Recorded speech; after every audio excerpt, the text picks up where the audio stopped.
Dads. I'm your host, Quan. I go by Q, of course. And on this episode of Mediocre Dads, I'm talking to a young man named Kadin who reached out to me. He said he wanted to come on the podcast and just tell his story. And I think it's so impactful, what he brings to the table and what in the story he's going to share with you guys. I've got bits and pieces of it, but I mean, I'm going to get the full story with you guys sitting here as we're listening. So I'm just excited to have him on. I'm excited to really get a chance for him to tell his side, tell his story, and really get this information out here. And for those of who are experiencing something similar to him in his life, or know someone in your life who's experiencing that, this is going to be a great opportunity for you to kind of be on that other side of be like, wow, I didn't know that, that there are people out there who wanted to talk about this thing or wanted to talk about these things and how it affected them, and how it's not this negative connotation that comes with it. It's not a negative thing at all. It's actually very powerful, and all the things that go with it. I know it's kind of cryptic, I understand, but don't worry, we're going to get into it and we're going to talk about it, and you'll understand what I'm talking about here in a moment. But before we get into it, I'm going to allow Kadin to kind of introduce himself, allow him to tell the audience who he is, kind of a little bit about himself, his past, his history, and then we'll dive right into it. So without further ado, Kadin, please introduce yourself to the audience. Yeah, absolutely. Thanks for having me on the show, Q. So I'm Kadin McElwain. I'm an autistic college student, writer, and activist, and I'm pretty much on a mission right now to bring the issue of autism and autism awareness to as many people as possible. Throughout my life, I was told I wouldn't amount to anything because I was on the spectrum, but time and time again, thanks to the support of my parents, including my dad, and my overall stubbornness and work ethic, I was able to prove those naysayers wrong, and eventually, I was able to graduate high school early in 2022, and then after that, I went into my freshman year of college as an undecided major, and that's where my advocacy journey began, if you will. It started with the class project. The assignment was to make an impact on the community. So my group and I decided on a GoFundMe for Autism Society of America. We actually ended up raising $1,085 for that, and we won a contest with that within the school. But unfortunately, as typical with the TikTok generation, my group only did the assignment to get the grade, and not necessarily out of the generosity of our hearts. So I figured, if no one else is going to be the leader of the autism awareness movement, I might as well be it. I know what it feels like to be treated, quite frankly, poorly for being who you are. I know what it feels like to be discriminated against and be in that marginalized group. And I quite frankly noticed over the years that the government doesn't take autism awareness or special needs seriously enough, and I really don't get it. So from that project, it led to many more opportunities for me. Speaking engagements, appearing on shows like this. I actually just recently got proclamation for Autism Awareness Day in Portage County, which is where Kent State University is at. I was a representative. They didn't name a holiday after me. They just gave me the proclamation they do every year for Autism Awareness Day. And I was actually the first person with autism that they actually gave this to. Historically, they only gave it to experts. But that was a pretty big highlight for me, and my family's been in my corner for me since day one. That's awesome, man. So a lot you said there and a lot to really unpack, but I really kind of want to start with, first and foremost, I think it's awesome, that you decided to take on that mantle of, hey, autism awareness, it is a serious thing. And obviously, because as you mentioned, you do have autism yourself, so you have a personal stake in the matter, but for students, to agree to do a project and then say, well, this is really just for the grade, and not follow up with that is, I know it can imagine can be hurtful in a lot of ways, because, for you, I imagine there was a lot of high level of seriousness in the matter and whatever the case might be. But that being said, you said you guys raised over $18,000 or $1,800? $1,085, so over $1,000. Over $1,000. That's awesome. And what was the program called that you said you guys donated to? Autism Society of America. It's Autism basically Society the of America. positive version of Autism Speaks. Okay, awesome. So I'm gonna first and foremost, I'm gonna put that down in the description for those who want to donate to that charity and want to learn more. I imagine that website is full of information, and for those out there who want to take a look at it, take a look into it a little bit more, and especially kind of if you have someone in your life who has autism and you want to learn more and want to be more apprised of how to navigate that, that's definitely going to be an awesome resource there. And as we go through this, excuse me, I know Kadin will provide me with a little more resources, and I'll put them all in the description below for you guys to find them. So first and foremost, Kadin, so you said you started off with you graduated high school early, but what was your life like from the moment you got diagnosed? So was it you were born and then it was like, hey, your son has autism, or did that diagnosis come afterwards? It was after birth. I wasn't born when I was 2 years old, although I think nowadays they might have that technology to make that happen. But it was after I was born. Coincidentally, after I got the smallpox vaccination, that's when I was diagnosed. It, of course, didn't cause the autism. I know there's that conspiracy. I just always find that funny. And it was all like, hey, your 2-year-old son has autism, from what I hear. And as a result, for a while, until I was 7 years old, ready for grade school, I did special education school, if you will. And it was my dad who pushed me hard to mainstream me because he knew what I was capable of.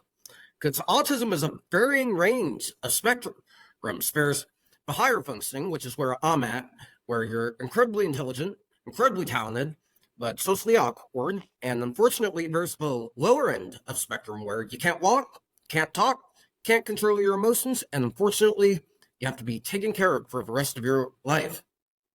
And so elementary school, it went smoothly for me. It was tough socializing with people, but I was pretty popular in elementary school because back then you didn't see identity, you didn't see X, Y, or Z thing. You just saw someone who needed a friend and deserved kindness.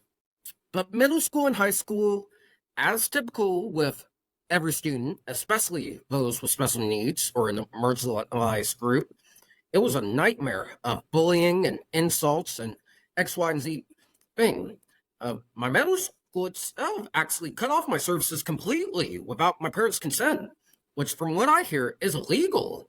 I went on so last week where a teacher was hosting, and she said, "Yeah, that's illegal." And when my dad asked why the school did that, school was like, "We can't tell you has autism. Throw him in a robotics program. Sorry." And my dad wasn't going to tolerate that. So he and my stepmom, they wrote to every single autism organization in Tennessee, which is where the school was at, and a state senator about the matter. Looking back at it now, I feel like they should have sued, but if they did that, it would have probably been a whole battle of court fees and attorneys and slander lawsuits, that kind of thing. But the letters alone show how much my dad cared about me. It truly did. Then, of course, as you know, COVID happened and everything was online. At first, I was upset about it, but then I realized I could concentrate better online. No need for social interactions in person where you get exposed to the R word or misunderstandings. No need to have someone distracting you and being a liability to your education. And that year, I actually ended up getting incredibly good grades, particularly in math, which was one of the hardest subjects for me. It still is, quite frankly. Then for senior year, I went back into high school for a little bit, but after a couple of incidents where the school did nothing but sit and watch, so a bullying incident involving a student and a COVID exposure involving myself, to be more specific, I asked my parents to let me go online fully, and they obliged. And I actually ended up graduating high school early, like I said, on Valentine's Day, to be exact. Wow, that's awesome. So you was this 122, actually. 2022. Okay, got you. And so, again, appreciate you having willingness to tell your story and all this. So I'm gonna kind of go back here real quick. You mentioned that there were, in elementary school, there was this kindness there, and then people were just overly kind to you, and that was great. And you deserve kindness just as like everyone else in this world deserves kindness initially, until actions determine otherwise. But that being said, so middle school and high school, what changed? Did people just was it different people you were going to school with? They didn't like you, or whatever the case might be? There's a just drastic change that happened? You know what I mean? Like, what changed, or what do you think caused that change from elementary to middle school and high school? I think it's the same for everyone, quite frankly. They get exposed to negativity from their parents, and they want to fit in with the cool kids at school and the jocks and the football players and the cheerleaders, and they think they need to be mean to people to do. So, Reese, it's honestly my belief that everything starts at home. It truly is. If I you're agree. negative to someone, or if someone is negative to you, you're going to go out and be negative to that person and take your anger out on people. If your parents say he likes Andrew Tate a lot, or Alex Jones, or Kanye West, and they repeat the same retort they do, that student is going to go out, get upset with Andrew Tate and Alex Jones and all them, and they're going to spew out that same rhetoric as well. Got you. Yeah, and I do agree with you. A lot of everything starts at home, and we live in a society right now where so many people will just send their kids off to school and just kind of more or less forget about them, but they understand they have an obligation to them, and that's to make sure there's food on the table, make sure the bills are paid, or whatever the case might be. But you will see that will take precedence over their care and their mentorship that they're still required of them to provide to their children.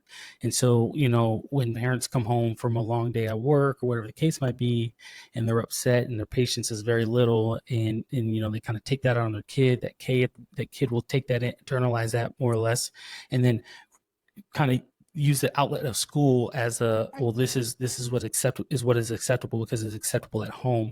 And so I always try to tell my audience, like, everything you do, it starts with home. You've got to build a foundation, and I am wholeheartedly believe the foundation at home starts with a belief in God, and that's my life. That's what I believe, and I know there's a lot of people out there who believe the same thing. And I always try to tell people, that belief in God, that having that belief in that biblical belief, right, and what the Bible says is so powerful, because we build that foundation, and from there, when we send our kids out to the world, we don't have that fear, or that fear is minimized, I should say, because we're still human beings. I know there's a lot of fear in the world, but that fear is minimized because you're confident that, hey, I built a foundation for my kids to know that when they go out into the world, there may be these things out there that people will say, hey, you have to do this, you need to do this, and they won't do that. So that's just kind of my 2 cents on that. But I do agree with you wholeheartedly that it does start at home. And so with these kids bullying you, and did the school intervene? Did your parents intervene? Did anyone intervene and stop, or did even another student intervene to say, hey, this isn't unacceptable, you shouldn't be doing this? Not my parents did somewhat. They confronted the school about it, but overall, as typical. Oh, hi. Sorry, Belle. Those are my friends, so we can edit that bit out, right?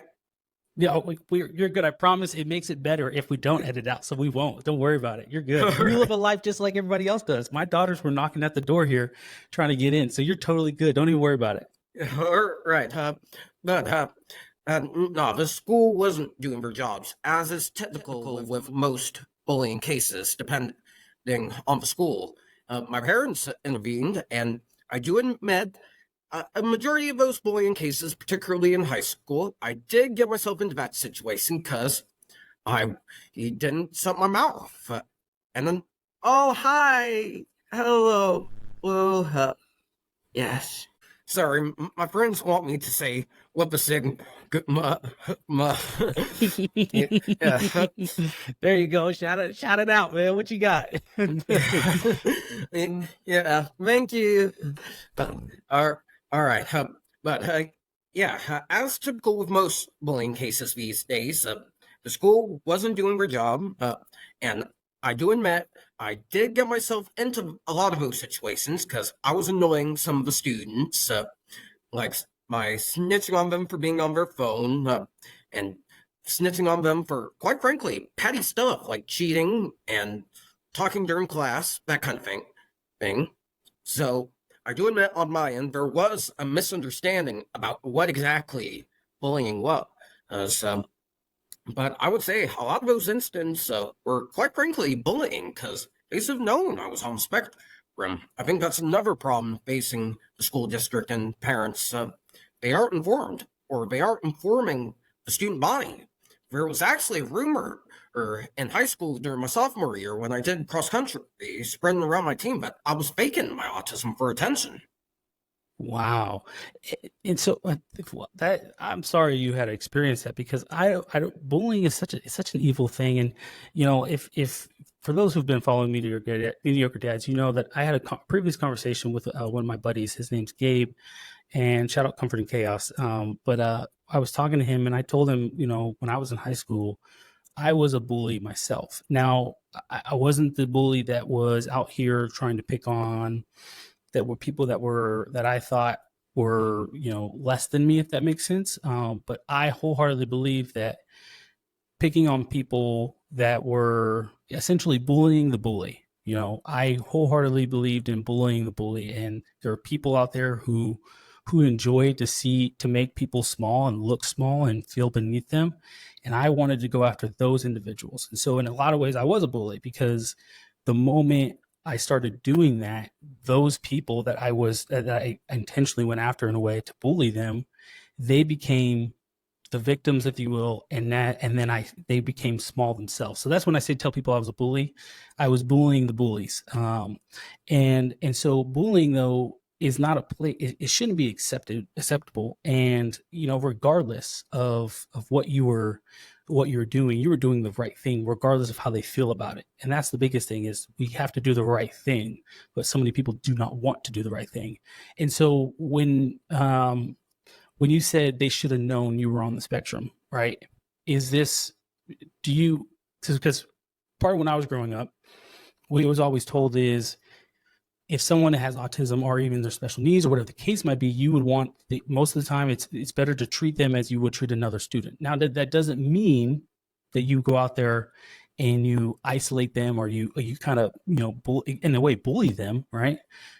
But you also bring them in. You want to normalize it, make them feel normal as much as possible. And I hate to say it like is if they're a group of different people, but in a way, right? You want to bring them in and say, hey, yeah, hang out with us. We give jokes to each other. We crack jokes at each other. We laugh. We have fun, right? But you want to bring them in the group internally, so they understand, like, oh, I am normal. They don't have to feel so different. And did that ever happen for you? Did you ever find that in middle school and high school, or did that happen when you got to college? I think it happened when I got to college, because everyone grew up and started accepting each other and not looking at differences. There are some immature people in college that I don't respect, like the Absolutely. frat brothers. I despise frats the most because there's drinking and sex and hazing, and I'm in university to learn and get my degree so I can be a valuable member of society in the United States of America. Yeah. But I've had a lot of people who treated me with respect and kindness, and who overall grew up in college. I truly have. And any of them were any of them from your high school? No, No. I moved around a lot during my life, Gotcha. so I doubt I would know anyone here that went to any of my old schools. Got you. Okay.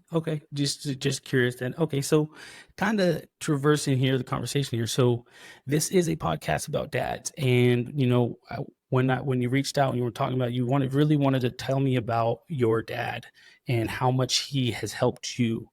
And so kind of walk us through, the things that that your dad did for you that you would say that really stood out to you as a kid, and then even now where you're like, oh, I didn't realize it then, but now, like, without my dad, none of this would be possible. I would definitely say the letter writing thing when my middle school cut off my services, that was a huge one that stood out to me. And I would say his overall stubbornness and knowing that I was capable of so much more than what everyone was expecting of me. He would actually tell people off if they said I wasn't capable.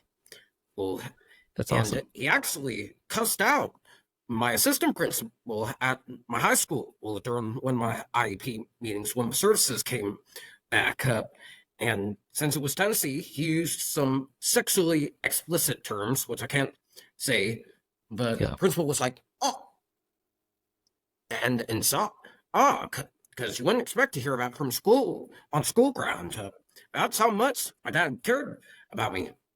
And the biggest thing is when my dad and my birth mom divorced when I was younger, me and him were in bankruptcy for a long time. We were living in a rundown apartment, and he chose to buy me a bed over himself.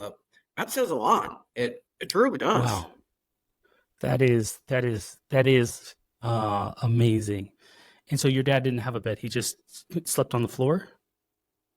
On the couch. On the couch. Oh my goodness, man! Shout out to your dad, man. That is awesome.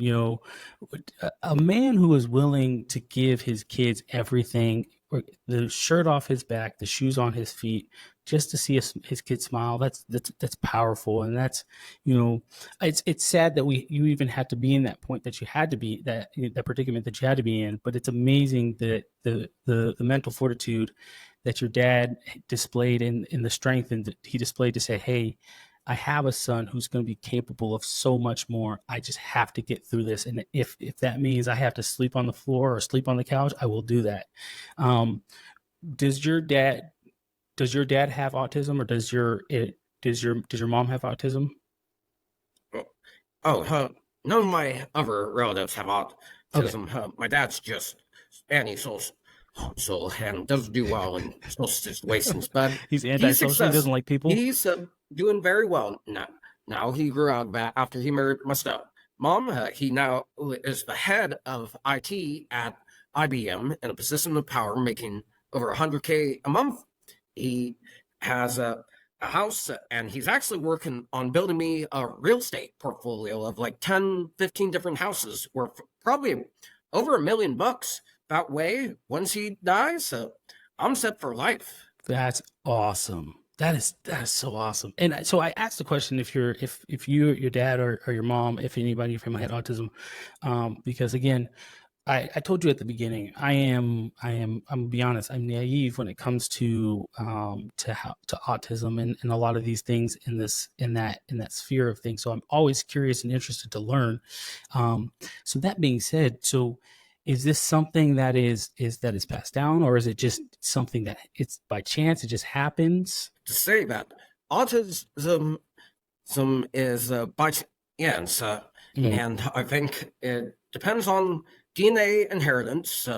1 in 6 kids are diagnosed as being on the spectrum, so it's definitely by chance there. I know there are some conspiracies floating around that it's due to vaccines, and of course, that's not the case, and that's putting your child in danger if you do believe in that.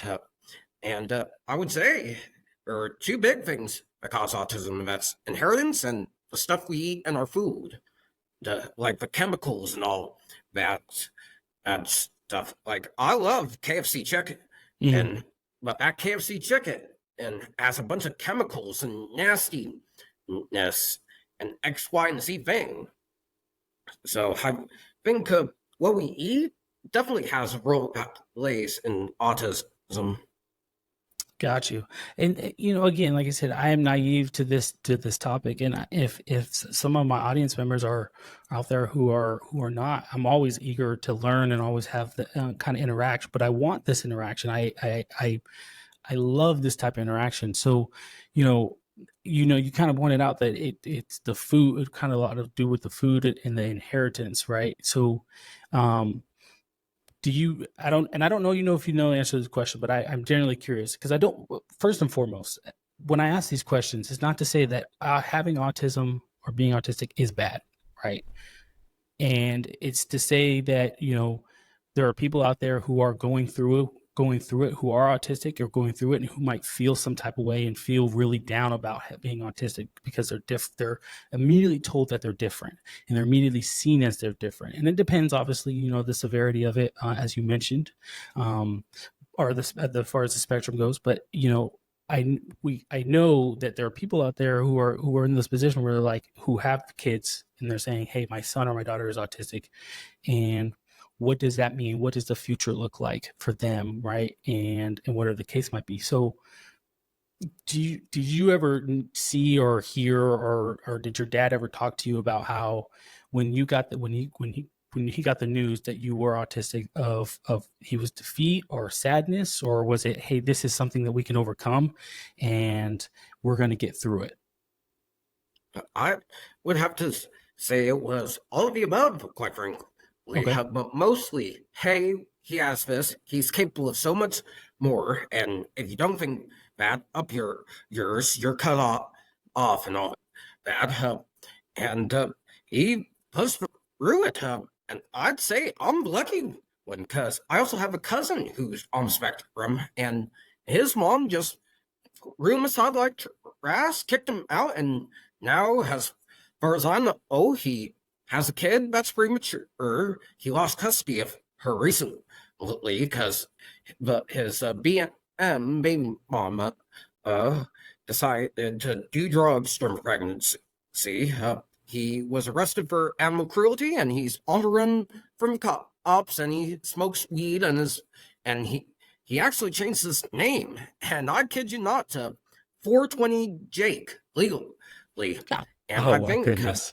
if his mom actually did her job as a parent and was in his corner and taught him right from wrong, and to not smoke weed, do chiba, have sex with girls, and all that stuff, then maybe he wouldn't be in that position right now. And it's quite frankly sad. It really is. There's a lot of people like that whose parents didn't do their job properly and are now in jail or worse. Yeah. So your cousin, that's a crazy story. So your cousin changed his name to 420 Jake? Yeah, legal. Oh man, that's insane.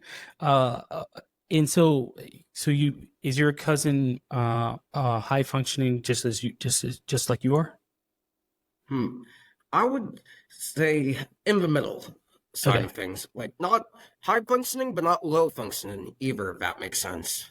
Uh, I might make sense to you. I don't know. For me, it does not necessarily. So, what, I guess in the middle, I guess what would that be, right? I don't know if you're able to explain it, but what would that be? Is it like, man, I don't know. I don't know if I can even explain it. But I don't know if do you know what I mean? Like, is there a way to explain what would in the middle would be? Hmm. I would say it, like I said, not low functioning, but not high functioning either. Like you can take care of yourself, you know right from wrong, but you make. Oh, hello. Well, yeah, I'm recording a couple shows right now, back to back. The library's right there. Thank you. A lot of visitors today. Oh, you're good. Like I said, I would say it's you know right from wrong. You have the capabilities of taking care of yourself, but you make all these stupid choices says that will lead to your demise because you don't have that guide in your corner. Got you. And so you kind of hit the nail on the head where you mentioned about your cousin, that his mom just kind of kicked him out, and he continued to go down the path that led to where he is now, which is really unfortunate. Um, a lot of parents, this, it might be new to them. You know what I mean? So with they have their kid, are their kids, and they're like super excited because it's one of the most exciting things to be a parent. And then you get the news that your son or your daughter is autistic, and that means their life's going to be different, and that means you have to there are going to be things that you have to do in order to ensure that they could be as successful as anyone else around them. So what would your insight or advice be to those parents who are new to it? You know what I'm saying? It's new to them and they don't know exactly what does that look like? What advice as from your perspective would help them? I would say, don't be hard on yourself. You're doing great. You have a kid. From the looks of it, they love you. You just have to continue loving them back and giving them a chance and being in their corner. If someone says they are capable of doing X, Y, and Z thing, tell them off and cut out that person from your life and don't give them the time of day. If school isn't doing their job and is cutting off IEP services without your consent or doing nothing about bullying, then I would say either A, sue them, B, do what my dad did, or C, transfer your child to a different school that does their job and helps out all students, especially those on the autism spectrum. Are there schools dedicated to those who are autistic, where there's solely it's all the students there have autism, but different levels on the spectrum? Yeah, I would say there it is, but my advice to parents would be mainstream your kid is. It truly would be, because they are capable of being in a mainstream school setting with everyone else.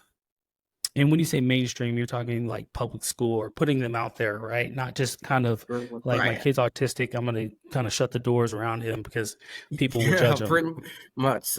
Like, oh, my kids are autistic, I'm going to run away and hide them from the world. I would say, no, don't do that. Because by mainstreaming your kids, putting them in public schools, you're encouraging them to embrace their gifts. Yeah.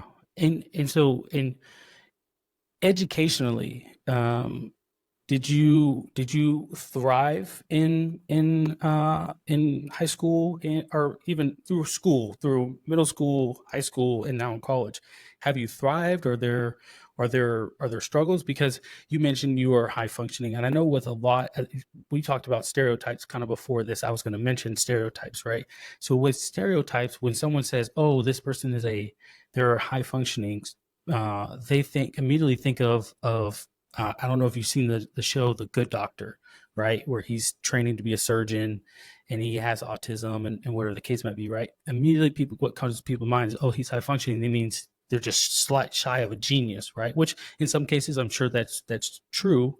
But in other cases, I'm sure that may not be exactly true. That just means they're capable of taking care of themselves more than those who are less lower on the scale. I would say that academically, I thrived. Straight A's and B's throughout middle and high school. Well, in elementary school, I got good grades. Apart from math, of course. Math has always been a difficult subject for me, as I'm sure it is with anyone. But it depends on who the person is. As I said, there's a spectrum, lower end and high end. And with the high end, there's a lot of people who are very intelligent, very talented, but just socially awkward. I'm the same way. I'm incredibly intelligent, and I have a fascination with music and politics and all this stuff. Yet, I have difficulty understanding facial expressions, taking things literally, that kind of thing. Oh man, okay. So is this something that you had to teach yourself? Like, for example, so let me ask this question first. So when you said taking things literally, so you had a hard time understanding when people were being sarcastic, right? Right. Okay. Like one time when I was 11, my stepmom said to take the trash with me to school. I literally brought it to school with me. I don't mean to laugh at you, but I think that is kind of funny. Um, it, and obviously, so that's kind of funny to me. So did is that something you had to teach yourself of, like, okay, there being this right here, or this tone, body language, or whatever the case might be, tells me they're being sarcastic, or no, I don't know if they're being sarcastic, so I need to ask. How did you navigate that realm of things? Uh, I think it was my parents teaching me some of these things, and me teaching myself some of these things, but applying those skills in the real world. Mhm. Okay, and that's it, and it's like I said. I'm gonna get back to because I have a question about you. You said you were struggling with math, but I'm gonna get back to that. But with with your diagnosis and the things that as you've grown and experienced more and more life, are you thankful for the fact that your parents still said, hey, we're going to keep you out in the world because we want you to experience it as much as possible, so you can have these experiences and take this all in, and so you can learn for your almost not learn for yourself, but see what they're referring to? Yeah, absolutely. I'm extremely grateful for them urging me to put myself out there in the real world. And I think if more parents did that and actually gave their kids a chance, then we would have a very peaceful society. Yeah, I truly think so. One of my goals, hopefully in the next 10, 15 years, is to make people on the lower end of the spectrum, the ones who can't walk, can't talk, can't take care of themselves, into higher end of the spectrum. I don't know how we're going to do it, but I think with today's technology, we have that capability of making people who are on the lower end of the spectrum on the higher end, if you will. That is awesome. So with math, so I've always struggled with math. Man, I suck at math. I really do. Do you think the struggle in math and comes from uh kind of comes from the side where, well, first let me background first. So you mentioned you went online to when you were in high school because you were able to focus more. Was the focus when you were in person in school and the math part, were you not able to focus as much as it was difficult to focus, and then this led to, and math is just really difficult? Yeah, absolutely. I believe so. So I really do. I think math is hard for anyone to focus on, but adamants of raising kids in the classroom, being on their phones, spewing spitballs, talking while the teacher is talking, trying to disturb you. That's a disaster. Haven't and I think it's getting really worse these days. A couple of months ago, I read that not a single child in Chicago is doing math on a grade level, and that's honestly terrifying. I mean, it truly is. It is. Just this morning, I saw the news that some student smacked a teacher in the face twice and is now being tried as an adult for that. So, like I said, I think we have two problems when it comes to that, going beyond autism. One, a lack of focus, because in the classroom and beyond on the core subjects like math and all that, and more of a focus on the social stuff and the DEI and the critical race theory, which I have nothing against. I think we should teach inclusion in society because no one's inclusive anymore, and it's getting much worse as society goes on. But we just need to have a balance between subjects that can be applied to the real world, like math and reading, and identity. But I digress. I think it's a lack of focus on all ends on the core subjects. And two, I think the parents aren't actually applying that remedial learning at home and continuing that learning in the class, out of the classroom. And instead, if a student comes home with an F, they take it out on the teacher and say, why aren't you doing your job? Why did you fail the student? What is this? Do your job, or else you're gonna get fired. Or no. And really, it's on everyone to make sure that students, one, treat others with kindness, and two, are doing the core subjects at a basic level, at grade level. Yeah, I think personal accountability is a big thing that is lacking in today's society, especially. I think a lot of people would prefer to be victims in a lot of way, and don't get me wrong, in different aspects of life and personal experiences, they are victims of something, or they might be victims of something.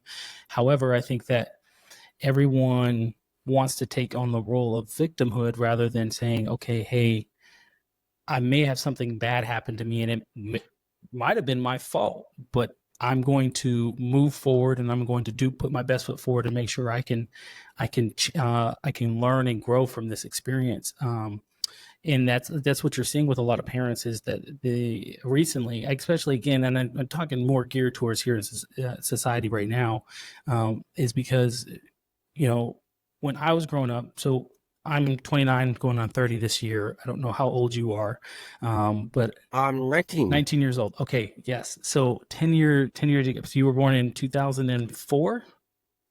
Yeah, that's the year, July 9th, 2004. July 9th. Okay, yep. I was November 12th, 1994. So, so different, the 10-year age gap for us there. But a lot of it when I was growing up, when I was coming up, was my parents, if I came home with a bad grade, it was my fault that I came home with that bad grade. It was never my teacher. Now, they might have had a conversation with the teacher, but they never took out their anger with the teacher, or said, hey, it's your fault that my student or my kid is failing this subject. No.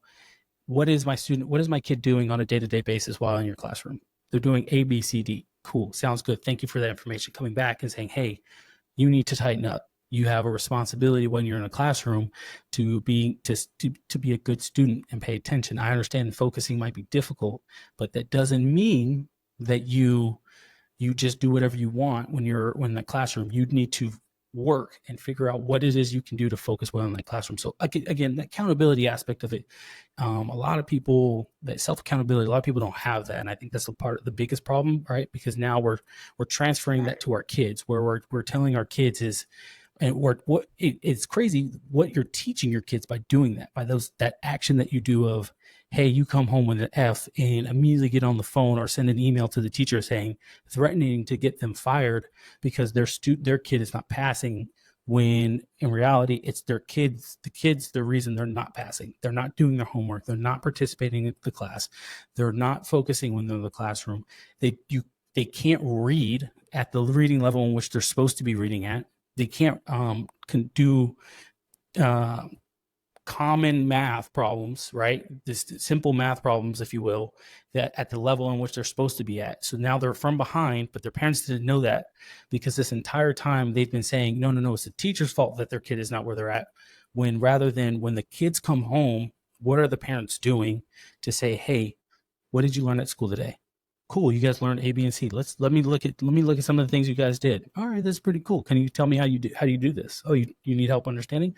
All right, let me help you. Let me teach you a method in which I learned, or whatever the case might be, and help you. And so now you're ingrained in what your kid is learning, to say, okay, hey, I know my kid knows it, right? So now we can go from there. And so I totally agree with you. I didn't mean to go on that tangent, but yeah, that I do agree with you in that aspect a lot, of we're missing that accountability piece. So you said you were 19 years old and you graduated high school early, and you're at Kent State, right?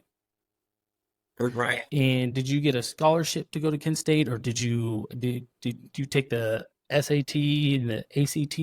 I think they still do those. ACT? Yeah. And it's complicated. I started out at Lake Erie College, which is where I began my advocacy journey. Lake Erie in Ohio? Yeah, Lake Erie College in Painesville, Ohio. That's where I began. They're birds, right? Their logo, they're birds? They're Storm. Kent Storm. is... Oh, okay. So it's funny you say Lake Erie. My nephew goes to Lake Erie right now. He plays on the football team, but their football team just kind of like dispersed. So he's actually leaving there, but that's the college he goes to right now. Wow. Oh, really? Yeah. What year is he? This is his he's finishing his freshman year this year. But like I said, the football team just kind of just like dissipated. There's more to it. I don't know too much about it, but because he got a scholarship to go there to Lake Erie and play on their football team. But he's going to go to a school in California to play on their football team. But it's funny you said Lake Erie because I was like, I know Lake Erie. That sounds really familiar. That's my nephew goes there. I was a big part of my nephew's life. He was born in 2004, just like you were. So, it's it was funny when you said it because I was like, I know that college. But yeah, no, it's a bittersweet because he loves that college. But anyway, I'm sorry, I interrupted. Go ahead. Yeah. No worries. No worries. I started at Lake Erie College. That's where my advocacy work began, like I said. And the problem was these private institutions are so expensive, especially in today's economy. And even worse, it turns out my tuition dollars were going towards luxury living residence hotel type deal that they were going towards, and not towards more opportunities for students. So that's what drove me to transfer to Kent State University for the rest of my academic career, because yeah, it's a little bit more expensive, but there's so much more opportunities than at Lake Erie. Got you. And what do you go to school for? I'm a PR major right now, public relations. Public relations. Oh, okay. And your role in being for advocacy, is that what led you to want to do public relations? It's actually a funny story. So initially I wanted to do technology because, as I said, my dad is the head of IT at IBM, and I come from a family of IT professionals, so I wanted to join the family business initially. But the problem was, last semester, it was tough for me. It tortured me psychologically when it came to math, and I was up late every night trying to do school work done properly, especially the math. I was crying every night, puking, getting myself physically sick, and it got so bad that I had to start therapy for the sake of my mental well-being. So, and I've also been passionate about music, but unfortunately, in order to make it in the music industry as a performer, you have to be Lady Gaga or Notorious B.I.G. or Tupac. So, I figured the next best thing was PR, music PR. So those two things are kind of what drove me towards PR as a major. Got you. And what is your hope to do with that degree once you graduate college? Yeah, I'm definitely want to work in the music industry as a PR person, and possibly in politics for some time too. And then after I retire and I have a bunch of money and I've had my fun and I'm 50 years old, I want to try for the presidency.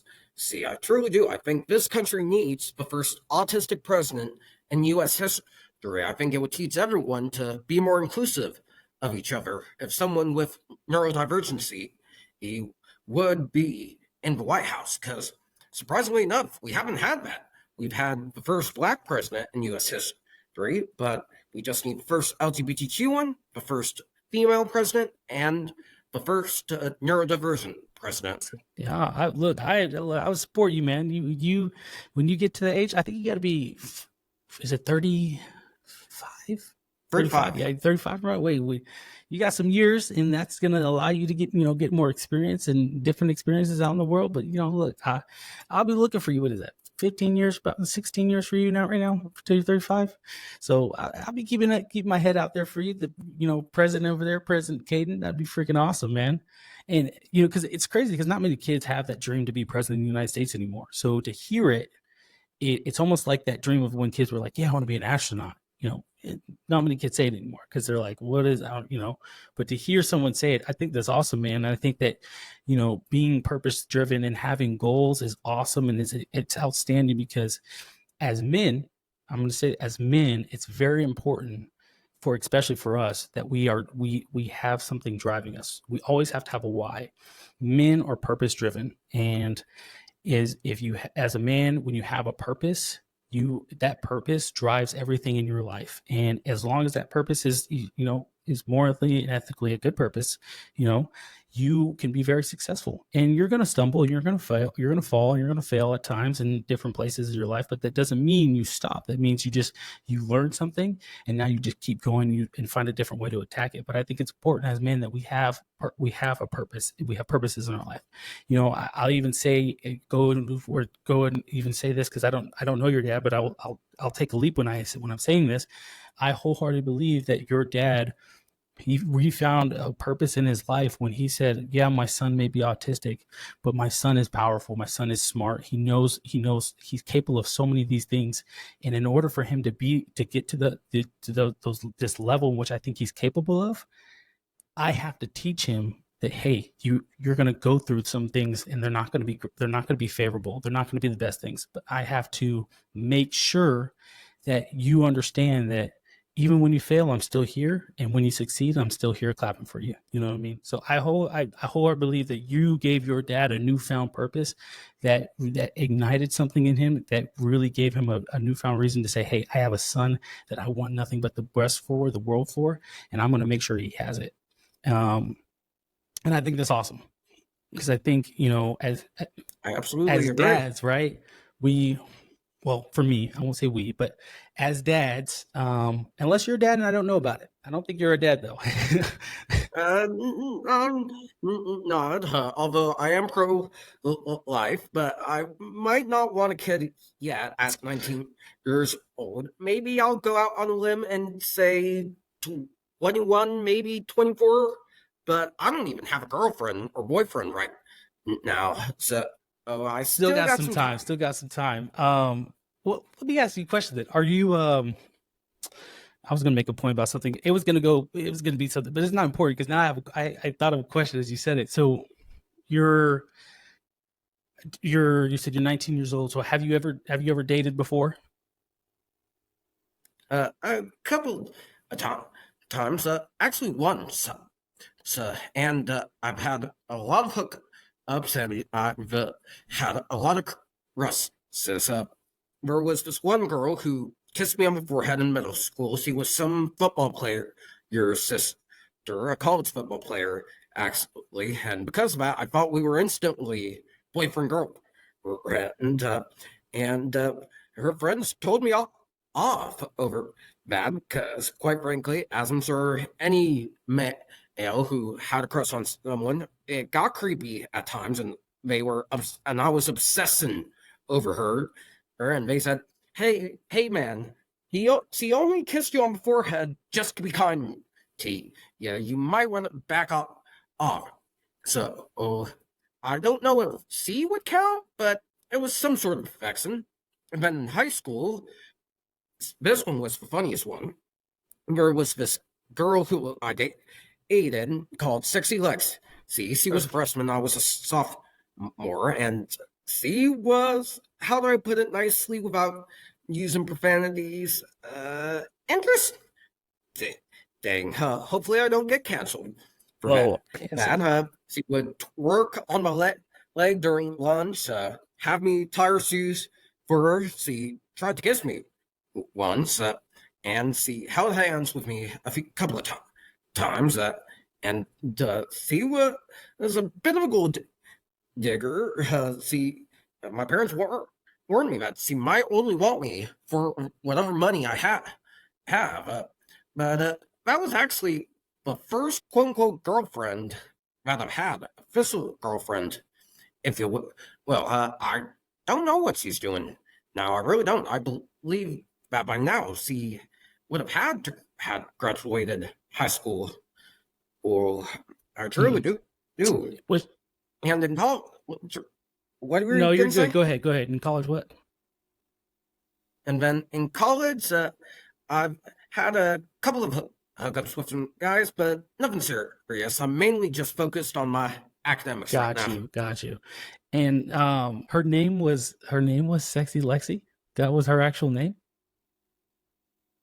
No, not Oh, okay. legally. Her name was actually Gotcha. Alexia. Gotcha. Yeah, and her mother was one of the librarians. I met her. She was a lovely gal, but everyone in my family called her Sexy Lexi.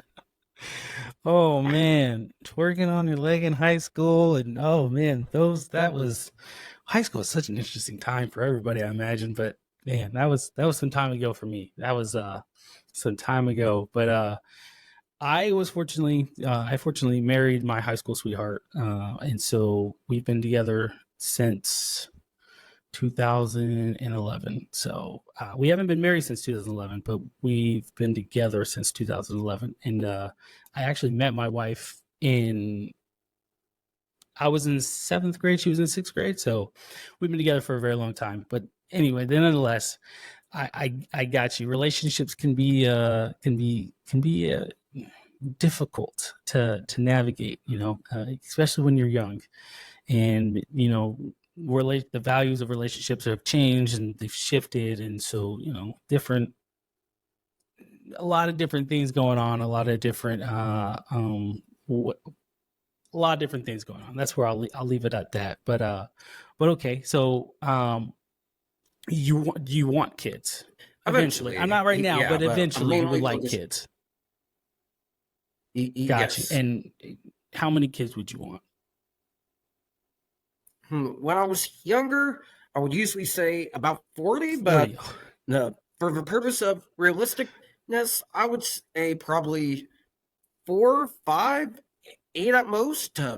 But I know for sure I want a You big want a big family. family? That's awesome, man. Okay. Again, I'm gonna go on a little man tangent here, but I always think it's important that one of the biggest thing that men want and they strive for in life is to create life and to be able to say this is my lineage. This is who's gonna carry on the mantle when I'm gone. And a lot of that comes for people is they want sons to do that, to carry on the last name. Don't get me wrong, I want sons, and I know the Lord's going to bless me with sons here pretty soon, hopefully, fingers crossed, as me and my wife continue to get older. But we want to pass on our lineage, and we want to procreate and just be able to say, this is my family, this is who represents me, right, if you will. And so I fully hope that one day you're able to reach that, because my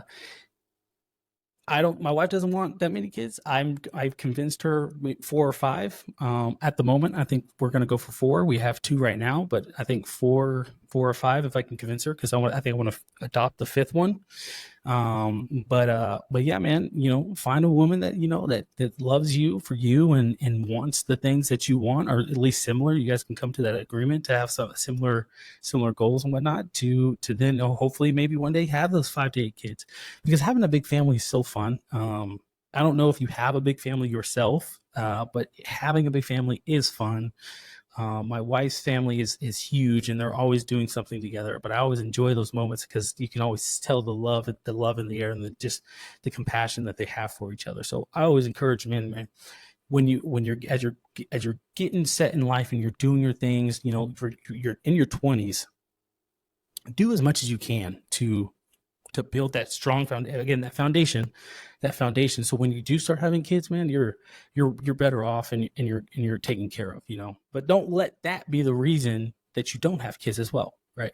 Because like I said, kids do something to a man, especially daughters. They do something to a man that is just, it's so impactful and so heavy. So anyway, I feel like I've chatted your ear off. I've asked you a buttload of questions. I don't think I have any other questions at the moment. And so I think we're gonna go ahead and call it a day here with the Mediocre Dads podcast. But before we go, and before I do my quick little outro, do you have anything you want to say? Any piece of advice for parents, or you want to shout out your dad, or whatever the case may be? Anything you want to say before we sign off? I would say keep spreading love. And for parents, I would say give your child the opportunity to thrive, no matter the struggles they're in, for they are going to do great things in life. And if anyone tells you otherwise, don't give them the time of day. There you go. That's it, guys. Kadin, that's Kadin's advice. And I totally agree with it. I'm just kind of piggyback on what he said here. And if those in my army, you know what I'm talking about when I say piggyback. But I just want to kind of pick up what he said here is, parents, you have to give your kids, inspire your kids and tell them and give them that confidence of almost like they can achieve anything. Because I can tell you right now, when you give them that level of confidence, especially when they're young, and as they continue to get older and older and older, obviously there's going to be, they might hit a wall, they might hit their limit, but it also means for them that they can, where they're going to accomplish things that they may not have been able to do before, because you've given this hope, this almost like wearing shoulder pads, you know what I mean? This bodybuilder physique mindset where they're like, hey, I can do anything because my parents got my back and they told me I can. So parents, always encourage your kids, always give them that mental feedback and that fortitude, teach them that mental fortitude to be tough, because I promise you it's going to pay off when they're older. But that being said, guys, hey, it is, Hayden, actually, I think you said it is, what is it? What month is it? I'm sorry. What would you say the month was? It's Autism Awareness Month. All right. So, guys, April is coming to an end. It is April 17th right now, today, when we're recording this episode. So you're going to see this episode on Monday. I already told Kadin, I promised I would get out on the following Monday. I think that's the 22nd. But that being said, guys, hey, it is Autism Awareness Month. If you want to donate to a charity, I'm going to put the charity in the description below. If you want to know more information, there's going to be a buttload of links that you can check out that kind of give you more information on autism and whatever the case might be. And if you want someone who can speak on the matter directly and kind of help you and guide you, if you have a son or daughter who is autistic and you want them to succeed just as much as Kadin has, or whatever the case might be, Kadin has, I think he's on social media. I'll put some links down below where, as long as he's comfortable with it, where you can reach him and talk to him. He does speaking engagements, he does speaking events, he does these things to put that awareness out there. He is very passionate about this topic, and so I think we need more people like him who have a passion, who are willingness to put themselves out there, even though it might be weird, or they might be socially awkward, or they might have something that makes them different, but he's willing to put himself out there, willing to have a conversation with me. And I appreciate it, Kadin. And if you ever want to get back on Mediocre Dads again to have a conversation with, come on here again and talk to me more. I'm always open for it. You have my email, you have my number. We can always connect further. But that being said, guys, that is another episode of Mediocre Dads, where being mediocre is a choice. You have to refuse to be mediocre. Other than that, guys, Mediocre Dads is out.